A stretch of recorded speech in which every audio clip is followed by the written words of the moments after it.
प्रधानमंत्री मोदी का एक विजन जो आपने कई बार सुना होगा, आत्मनिर्भर भारत। इस बात की गूढ़ता पे यदि आप जाएंगे तो सीधे तौर पे मोदी जी का ये कहना है कि देश को अब स्वदेशी पर आना होगा। मतलब खुद के उत्पाद और खुद के उद्योग कारखानों और खुद की निर्माण इकाइयाँ विकसित करनी होंगी। ये तो विजन मोदी सरकार का है, प्रधानमंत्री नरेंद्र मोदी का है। लेकिन हम जो खबर बता रहे हैं वह है स्वदेशी जागरण मंच महाकौशल प्रांत की, जहां पर एक कार्यक्रम का आयोजन हुआ जिसमें स्वदेशी जागरण मंच के कई कार्यकर्ता और पदाधिकारी शामिल हुए। कार्यक्रम के मुख्य अतिथि क्षेत्र संयोजक राघवेंद्र प्रताप सिंह चंदेल, कार्यक्रम की अध्यक्षता केशव जी, संगठक मध्य भारत, विशिष्ट अतिथि स्वदेशी जागरण मंच के प्रांत संयोजक चंद्रमोहन साहू, विद्या भारती के जिला सचिव भास्कर भट्टाचार्य उपस्थित रहे।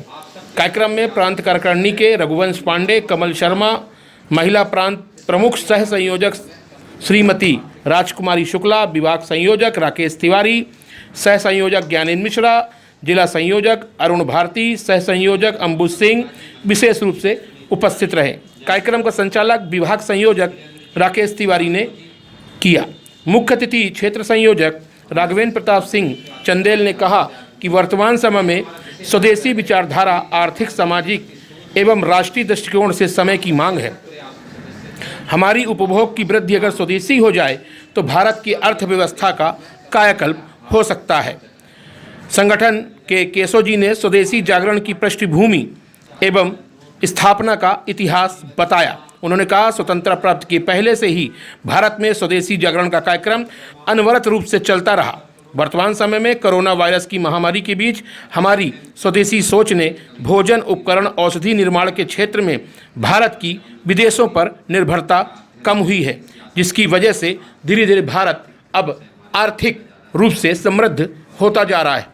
स्वदेशी जागरण मंच के रीवा विभाग की बैठक का आयोजन आज किया गया था, जिसमें सारे जिलों से, रीवा विभाग के अंतर्गत जिलों से हमारे कार्यकर्ता आए हुए थे और स्वदेशी कार्य के प्रबोधन के लिए ये कार्यक्रम था। विशेष रूप से जो स्वदेशी स्वावलंबन अभियान पूरे देश में स्वदेशी जागरण मंच द्वारा चलाया जा रहा है, जिसमें हम गांवों से लेकर जिले और जिले से लेकर पूरे देश को स्वावलंबी और आत्मनिर्भर कैसे बनाया जाए, इस पर विचार कर रहे हैं, उस पर कार्य योजना बना रहे हैं। विशेष रूप से उस संदर्भ में यह आज का कार्यक्रम आयोजित किया।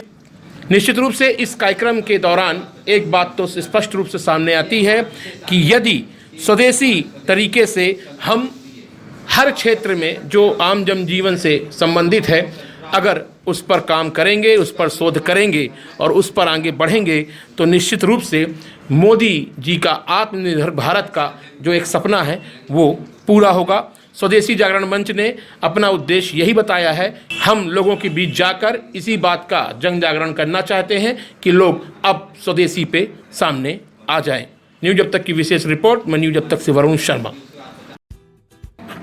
यदि आप सतना जैसे शहर में अपने बच्चे को अच्छे से अच्छे स्कूल में दाखिला दिलाना चाहते हैं, जिसकी सुविधाएं भी आधुनिक और विश्व स्तरीय हों, तो अब विकल्प के रूप में सेठ आनंदराम जयपुरिया स्कूल सतना में आ चुका है।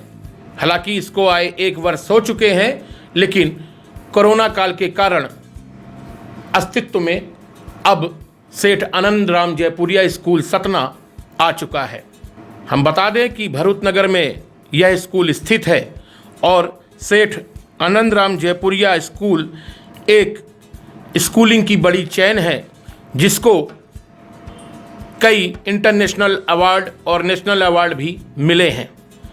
भारत के कई बड़े शहरों में यह स्कूल स्थापित है, जिसमें ग्रेटर नोएडा वेस्ट, लखनऊ, वाराणसी, इलाहाबाद, कानपुर सहित देश के अन्य राज्यों में भी यह स्कूल स्थापित है।